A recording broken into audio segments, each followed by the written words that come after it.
సర్వశక్తుడైన యేసుక్రీస్తు ప్రశస్త నామములో మీకందరికీ శుభాభివందనాలు తెలియపరుస్తున్నాను. ఇజ్రాయెల్ ఆ తర్వాత హిజ్బుల్లా తీవ్రవాదుల మధ్య, హమాస్ తీవ్రవాదుల మధ్య జరుగుతున్నటువంటి యుద్ధం గురించి అనేక అప్డేట్స్ మనం వింటూ వస్తున్నాం. ఈ శ్రేష్టమైన సమయంలో ఇజ్రాయెల్ తమ దేశ పౌరులను కాపాడుకునే విషయంలో, తమ దేశాన్ని కాపాడుకునే విషయంలో, దేవుడు వారికి ఇచ్చిన వాగ్దాన దేశాన్ని కాపాడుకునే విషయంలో ఎంత జాగ్రత్త తీసుకుంటారో మనకు అర్థమవుతుంది. రీసెంట్గా హిజ్బుల్లా తీవ్రవాదుల మీద ఇస్రాయెల్ జరుపుతున్న మెరుపు దాడి గురించి మనం వింటూ వస్తున్నాం. హిజ్బుల్లా తీవ్రవాదులకి, హిజ్బుల్లా సంస్థకు హెడ్గా ఉన్నటువంటి హసన్ నజరల్లా, ఈ వ్యక్తి నిజంగా అనేకమైనటువంటి దాడులను ఇస్రాయెల్ మీద చేశాడండి. ఇస్రాయెల్ దేశం నాశనం అవ్వాలని, ఇస్రాయెల్ పౌరులందరూ చనిపోవాలని, ఈ ప్రపంచంలో ఇజ్రాయెల్ దేశం ఉండకూడదు, దాన్ని సమూలంగా ప్రపంచ పట్టణం నుంచి నాశనం చేయాలని హసన్ నజరల్లాను చంపడానికి ఇజ్రాయెల్ ప్లాన్ చేసింది. నిజంగా వారు చేసిన ఆపరేషన్ చూస్తూ ఉన్నప్పుడు ఒళ్ళు గగురుపాటు కలుగుతుందండి. నేను మొన్న మీతో చెప్తున్నప్పుడు ఇస్రాయెల్ దేశం ఒక వ్యక్తిని టార్గెట్ చేస్తే, ఒక శత్రువుని చంపాలనుకుంటే ఆ శత్రువు పాతాళంలో ఉన్నా సరే, భూగర్భ అంతర్భాగాల్లో ఉన్నా సరే వెతికి చంపుతారని మనం విన్నాం. ఈ రోజున అది నిజమైందండి. మొన్న శుక్రవారం హసన్ నజరల్లాని ఇస్రాయేలీలు, మొసాద్ కావచ్చు, ఇస్రాయెల్ డిఫెన్స్ సిస్టమ్ ఎంతో చాకచక్యంగా అతన్ని చంపినటువంటి విధానము మన న్యూస్ పత్రికల్లోనూ ఇంటర్నెట్లోనూ మనం చూస్తున్నాం.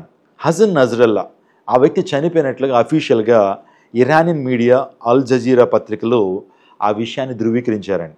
ఇస్రాయేల్ బాంబు దాడిలో హసన్ నజరల్లా చనిపోయాడని నిర్ధారించారు.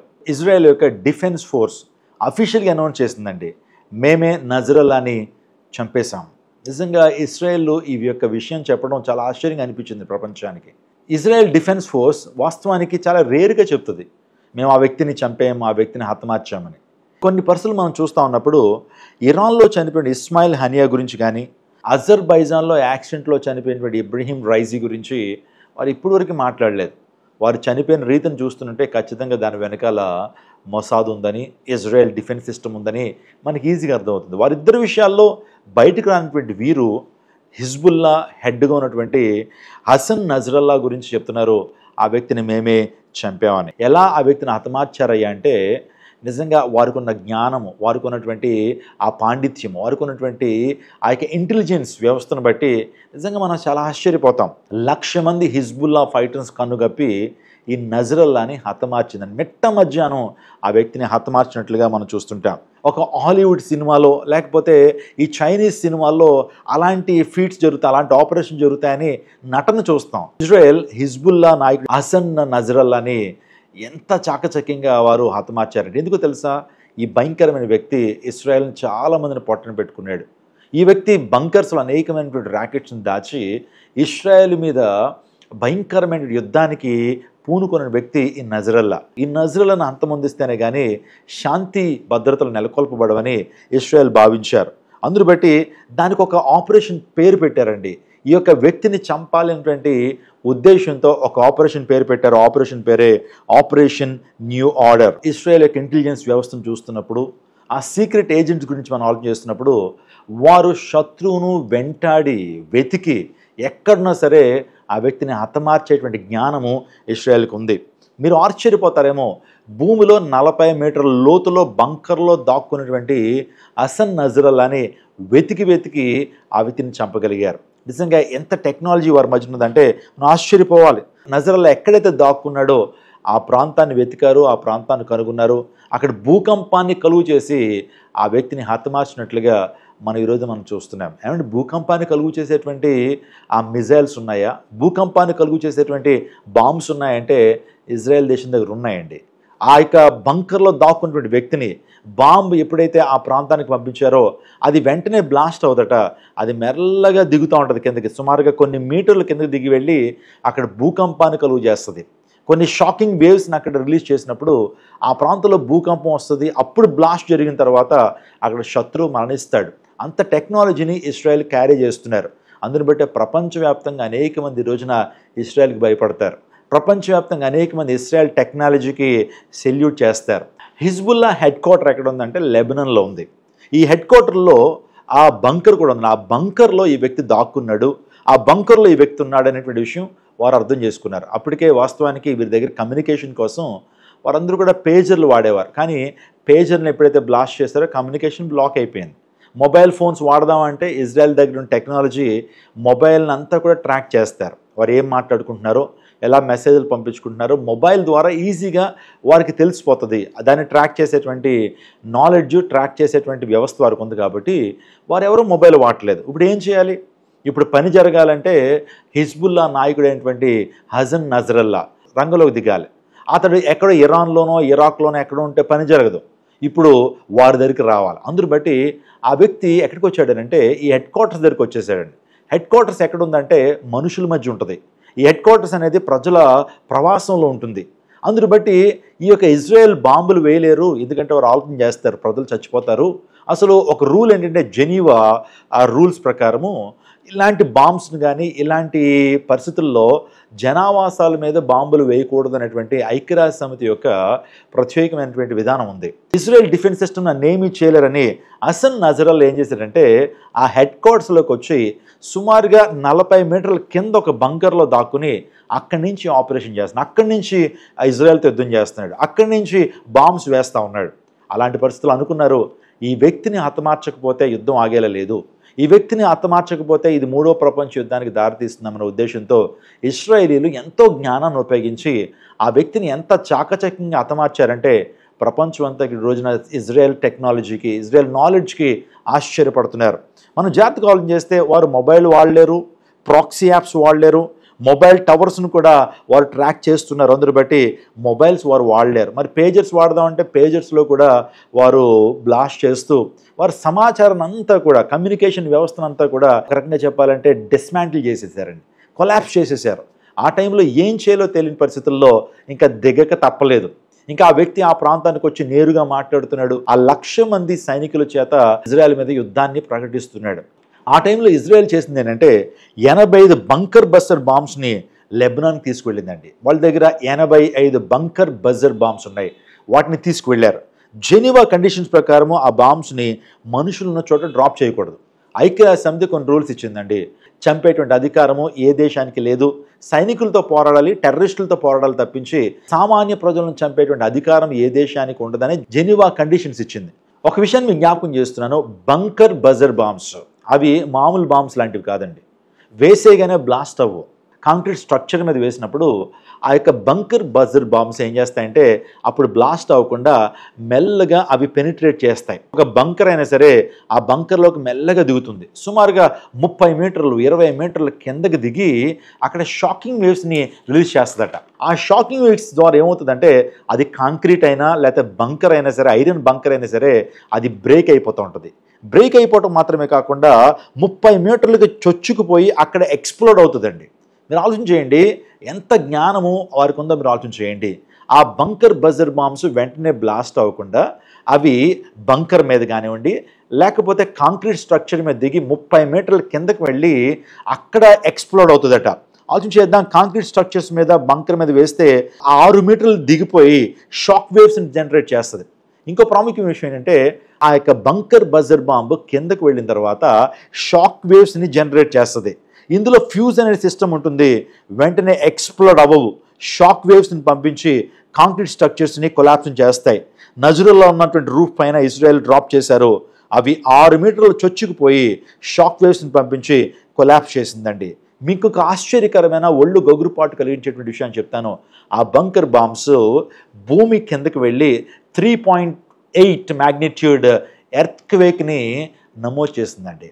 ఏమంటే మనుషుడు కనిపెట్టినటువంటి ఈ బాంబ్స్ ద్వారా ఎర్త్క్వేక్ వస్తుందా, భూకంపం వస్తుందా అంటే వస్తుంది అనేటువంటి విషయం మనకు అర్థమవుతుంది. ఇజ్రాయెల్ దగ్గర టెక్నాలజీ అంత గొప్పది. వాస్తవానికి భూమిలోకి ఆ బాంబును పంపించి భూమిలో ఉన్నటువంటి ఆ యొక్క భూమిని కంపింపచేసి భూకంపాన్ని రప్పించి ఆ బంకర్ను పడగొట్టడం, అప్పుడు బ్లాస్ట్ చేసినప్పుడు ఈ వ్యక్తి చనిపోయాడు అనేటువంటి విషయం ప్రపంచానికి తెలిసింది. ఆశ్చర్యపోతున్నాం కదండి. నిజంగా ఇలాంటి విషయాలు మనం వింటామని ఎప్పుడు అనుకోలేదు. ఇంత జ్ఞానం మనుషులకి ఉంటుందా? ఇంత జ్ఞానం దేవుడు మనుషులకు ఇచ్చాడనంటే ఒక విషయాన్ని చెప్తాను. అంత్య దినాల్లో, కడవరి దినాల్లో, యేసు ప్రభు రాకడ దినాల్లో జ్ఞానం అధికమవుతుంది అనేటువంటి ఆ యొక్క విషయాన్ని దానియేలు గ్రంథంలో మనం చూస్తుంటాం. ఎక్కడ చూసిన ఈ రోజున జ్ఞానం అధికమవుతూ ఉంది, జ్ఞానం రోజు రోజుకి అభివృద్ధి చెందుతూ ఉంది. ఎటువంటి సమాజంలో మనం నివసిస్తున్నామంటే ఏఐ అనేటువంటి టెక్నాలజీ మనకు తెలుసు, ఆర్టిఫిషియల్ ఇంటెలిజెన్స్. ఆర్టిఫిషియల్ ఇంటెలిజెన్స్ ఈ రోజున ప్రపంచంలో పెను మార్పులు తీసుకొస్తూ ఉంది. అనేక మంది ఉద్యోగాలు పోవడానికి కారణము ఆర్టిఫిషియల్ ఇంటెలిజెన్సే. ఈ రోజున కొన్ని సంవత్సరాలు అయిపోతే ఈ యొక్క ఇండస్ట్రీల్లో, ఆ తర్వాత ఆర్గనైజేషన్లో, కంపెనీల్లో మనుషులు ఉండరండి, ఇంకా రోబోట్లే పనిచేయబోతున్నాయి. మనుషుల యొక్క ప్రస్తావన తగ్గిపోతుంది. ఇదంతా కూడా యేసు ప్రభు రెండో రాకడలో జరిగేటువంటి సంభవాలు. యేసు ప్రభు రాకడలో అంచె దినాల్లో జరిగినటువంటి సూచనలని విషయాన్ని మీకు జ్ఞాపకం చేస్తున్నాను. దేవుని లేఖనం చెప్తుంది, పంచభూతాలు మిక్కుటమైన వేండడంతో లయమైపోయే దినం రాబోతా ఉంది. ఈ రోజున ప్రతి దేశం కూడా న్యూక్లియర్ వెపన్స్ని తయారు చేసి పెట్టుకున్నాయండి. మన ప్రక్కన ఉన్నటువంటి పాకిస్తాన్ కూడా న్యూక్లియర్ వెపన్స్ని తయారు చేసి పెట్టుకుంది. ఇరాన్ న్యూక్లియర్ వెపన్స్ తయారు చేసి పెట్టుకుంది. ఇజ్రాయెల్ దగ్గర న్యూక్లియర్ వెపన్స్ ఉన్నాయి. ఒకవేళ కనుక ఒక న్యూక్లియర్ వెపన్ ఒక ప్రాంతంలోకి వెళ్ళి పడితే ఆ ప్రాంతం అంతా నాశనం అవ్వాల్సిందే. అమెరికా దేశస్తులు జపాన్ అనే దేశం మీద యాటమ్ బాంబ్ వేశారు. హిరోషిమా, నాగసాకి అనే 2 పట్టణాల మీద యాటమ్ బాంబ్ వేసినప్పుడు 2 పట్టణాలు భస్మం అయిపోయినాయండి. 2 పట్టణాలు బూడిదైపోయినాయి. ఇప్పటికీ ఆ రేడియేషన్ ఆ ప్రాంతంలో ఉండడం ద్వారా ప్రజలు భయంకరమైన శాపగ్రస్తమైనటువంటి జీవితాన్ని వారు జీవిస్తున్నారు. ఈరోజు ఒక మాట, దేవుడే నాశనం చేయనక్కర్లేదేమో, పంచభూతాలు మిక్కుటమైన వేండడంతో లయమైపోయి దినం రాబోతుందంటే దేవుడు ఏదో అగ్ని ప్రళయాన్ని సృష్టించనక్కర్లా. ఈ ప్రపంచంలో ఉన్నటువంటి ప్రతి దేశం దగ్గర ఉన్నటువంటి మిసైల్స్ కావచ్చు, ప్రతి దేశంలో ఉన్నటువంటి యాటమ్ బాంబ్స్ కావచ్చు, ప్రతి దేశంలో ఉన్నటువంటి ఈ బంకర్ బజర్ బాంబ్స్ కావచ్చు, ఇవన్నీ కూడా ఒకసారి పేలితే ఎంత వినాశనం జరుగుతుందో తెలుసండి. జస్ట్ 15 మినిట్స్లో ఈ ప్రపంచం, మనం నివసిస్తున్న ఈ భూమి కొన్ని వందల వేల సార్లు బ్లాస్ట్ చేసేటువంటి న్యూక్లియర్ వెపన్స్ మానవుడి దగ్గర ఉన్నాయి. ఆలోచన చేయండి. సో దేవుడే ఈ యొక్క పట్టణాలు నాశనం చేయనక్కర్లేదు. ఇవన్నీ కూడా వికటించి, ఇవన్నీ కూడా బ్లాస్ట్ అయితే మానవ కోటి ఈ ప్రపంచంలో జీవించడం అసాధ్యం. ఈరోజున ఇజ్రాయెల్ దేశానికి ఉన్న జ్ఞానాన్ని బట్టి ఇజ్రాయెల్ దేశాన్ని దేవుడు కాపాడుతున్న విషయం మనకు అర్థమవుతుంది. ఇజ్రాయెల్ దేశంలో ప్రజలు నిత్యము ప్రార్థన చేస్తున్నారు. ఏమని తెలుసా? మమ్మల్ని రక్షించని ప్రార్థన చేస్తున్నారు, మమ్మల్ని కాపాడని ప్రార్థన చేస్తున్నప్పుడు దేవుడు వారి మొరవిని వారిని కాపాడుతున్నారు. ఒకవేళ కనుక ఇజ్రాయెల్ దేశానికి కనుక ఐరన్ డోమ్ లేకపోతే, ఇజ్రాయెల్ దేశానికి మొసాద్ లేకపోతే, ఈ పాటికి ఇజ్రాయెల్ దేశం చుట్టూ ఉన్నటువంటి ఆ తీవ్రవాదులు, హిజ్బుల్లా తీవ్రవాదులు కావచ్చు, హమాస్ తీవ్రవాదులు కావచ్చు, హితుల్లా ఆ రెబల్స్ కావచ్చు, ఈ పాటికి ఇజ్రాయెల్ దేశం మొత్తాన్ని తుడిచిపెట్టేసేవారండి. ఇజ్రాయెల్ దేశం ఒక్క మనిషిని కూడా బతకకుండా తుడిచిపెట్టేసేవారు. మ్యాప్లో ఇజ్రాయెల్ దేశం లేకుండా చేసేటువంటి వారు. తద్వారా ఏం జరుగుతుంది? బైబిల్ అంతా కూడా ఇజ్రాయెల్ దేశం మీద ఆధారపడి ఉంది. అంత్యకాల ప్రవచనాలన్నీ కూడా ఇజ్రాయెల్ దేశం మీద ఆధారపడి ఉన్నాయి. ఇజ్రాయెల్ దేశంలోనే మరలా యేసుక్రీస్తు ప్రభువు తిరిగి రాబోతున్నాడు. ఆయన రెండవ రాకడ ఎప్పుడు జరుగుతుంది, ఎలా జరుగుతుంది, ఆయన వచ్చినప్పుడు ఏం జరుగుతుందో క్లియర్గా మన పరిశుద్ధ గ్రంథ లేఖనాల్లో, బైబిల్ గ్రంథంలో మనం చూస్తుంటాం. యేసు ప్రభువు రెండోసారి లోకానికి తిరిగి రాబోతున్నాడు. దానికి ముందు ఇవన్నీ జరుగుతాయి. ఎందుకు ఈ యొక్క ఇజ్రాయెల్ దేశానికి, చుట్టూ ఉన్న అరబ్ దేశాలకి ఎందుకు యుద్ధం అంటే మనందరికి తెలుసు. నిజంగా ఆ మూడవ మందిరం కొరకే. ఇజ్రాయెల్ ఎక్కడ మూడవ మందిరాన్ని కట్టేస్తారో అక్కడ ఉన్న మసీదుని తీసేసి మూడవ మందిరాన్ని కడతారనేటువంటి భయం ద్వారా వీళ్ళందరూ కూడా ఇజ్రాయెల్ని చంపాలని, ఇజ్రాయెల్ దేశాన్ని అసలు ఈ యొక్క ప్రపంచంలో ఉంచకూడదని అంత ప్రయాసపడుతుంటే, ఆ 3rd టెంపుల్ కట్టబడినప్పుడే దేవాదేవుడు యేసుక్రీస్తు ప్రభు రెండోసారి లోకానికి వస్తాడు. చూడండి, ఆలోచన చేయండి. దీనికి రెండవ రాకడికి సంబంధం ఉంది. యుద్ధాలకి, ఇజ్రాయెల్ దేశానికి, చుట్టూ ఉన్నటువంటి హమాస్ తీవ్రవాదులకి, ఈ యొక్క భయంకరమైన తీవ్రవాద సంస్థలకి, యుద్ధాలకి బైబిల్కి సంబంధం ఉంది. అందును బట్టే పాలిమాన్లు ఇవన్నీ కూడా మాట్లాడుతున్నాడు. లేకపోతే ఒక దేశం యొక్క చరిత్ర గురించి మాట్లాడాల్సిన అవసరం నాకు లేదు.